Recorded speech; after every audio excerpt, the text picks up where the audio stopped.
Bonjour, French one. Today's lesson is all about the verbs jouer and faire and the various activities that they go along with. So you're going to kind of talk about verbs and activities at the same time because activities or actions require the use of a verb.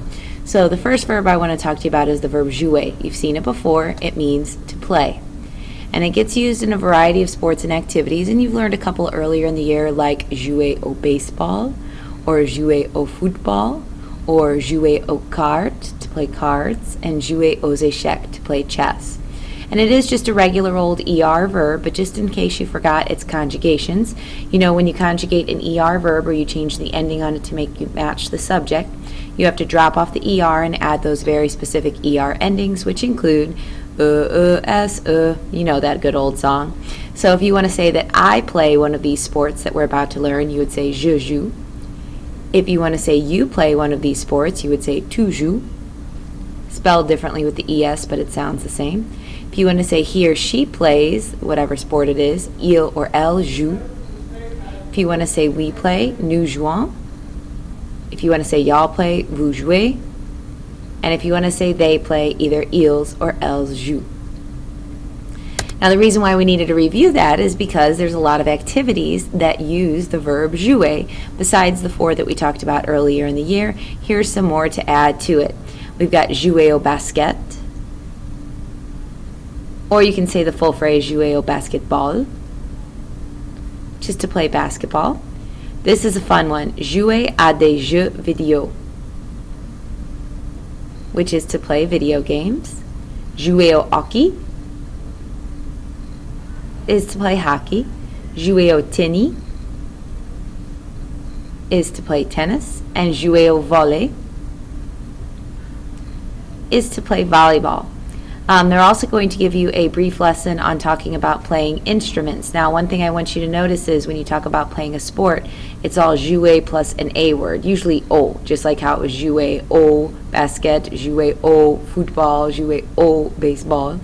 When you get down here into the instruments, they use D words, so du and de la. So just be kind of careful with that. It's just a small little detail, but it's a good thing to notice the difference. If you play the drums, you jouer de la batterie. And they're not talking about batteries like, double A's here. They're talking about when you batter or you beat something. Battery of somebody is whenever you beat on something. So batterie, of course, drums are something that you have to beat on. Jouer de la guitare is, of course, to play guitar.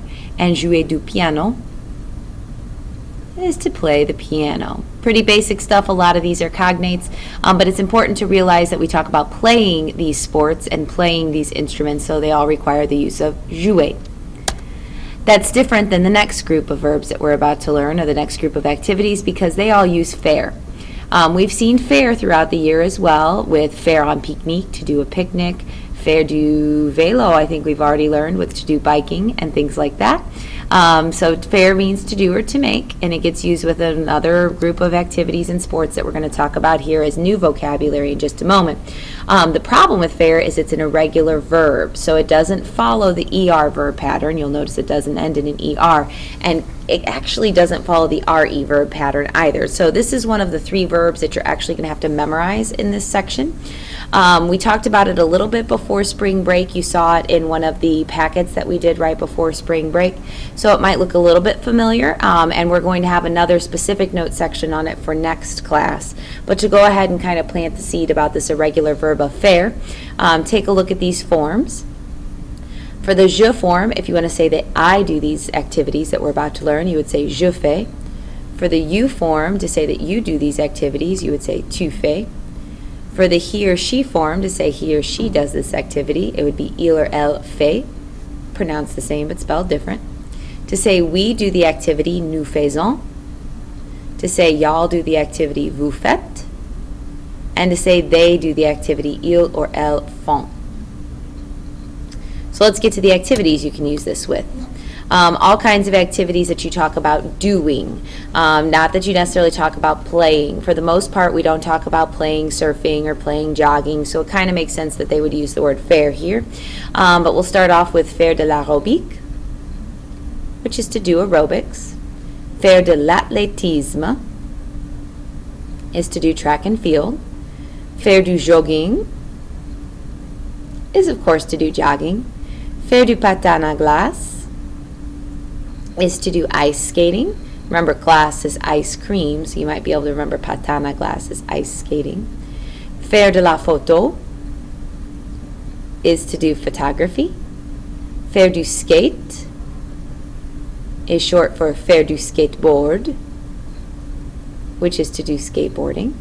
Faire du ski is to do skiing as in snow skiing. Faire du surf is to do surfing. And faire du théâtre is to do theater as in acting or drama or being in plays and things like that. So all of these verbs, all of these activities rather, if you want to say I do jogging, you'll need to change faire into the I form and say something like je fais du jogging. So be careful, make sure you're working on memorizing these, but also memorizing the verb forms that go along with them. There is one other little section here. Oop, I had two more faires. Sorry about that. Faire du vélo is to do biking. Maybe we haven't learned that before. And faire de la vidéo amateur is if you are like in a modern media class and you make movies or newscasts or things like that. Couple of items that come up with some of these activities that they want to teach you just so that you're aware of them. An appareil photo numérique. This is a crazy one. It's the word for digital camera. An appareil photo is a photo apparatus, as in that's a camera, and if you add numérique, it makes it a digital one. So appareil photo numérique is a digital camera. It's a mouthful. Caméscope is a camcorder, as in a video recorder. Not very many people have a separate one nowadays. Most people just use their phones, but caméscope is the camcorder part, the video recording part. A casque is a helmet, something you'll need to do things like faire du vélo, faire du skateboard, things like that. Passe-temps. We actually don't use this word a lot in the English language. Pastime activities. They're talking about hobbies. It's just another way of saying hobbies or activities that you do for fun. Ways that you pass the time whenever you have free time available to you. So passe-temps is pastime or hobbies, basically. Basically, they'll use this to say, what are your favorite pastimes? And you'll have to say things like, j'adore faire du vélo. I really like to go biking. La raquette is, of course, a racket, as in for tennis. And les skis are, of course, skis. So this just gives you a little bit of a basis in some of the activities and items that we'll be working with in Chapter 5. Make sure you bring these notes with you to class.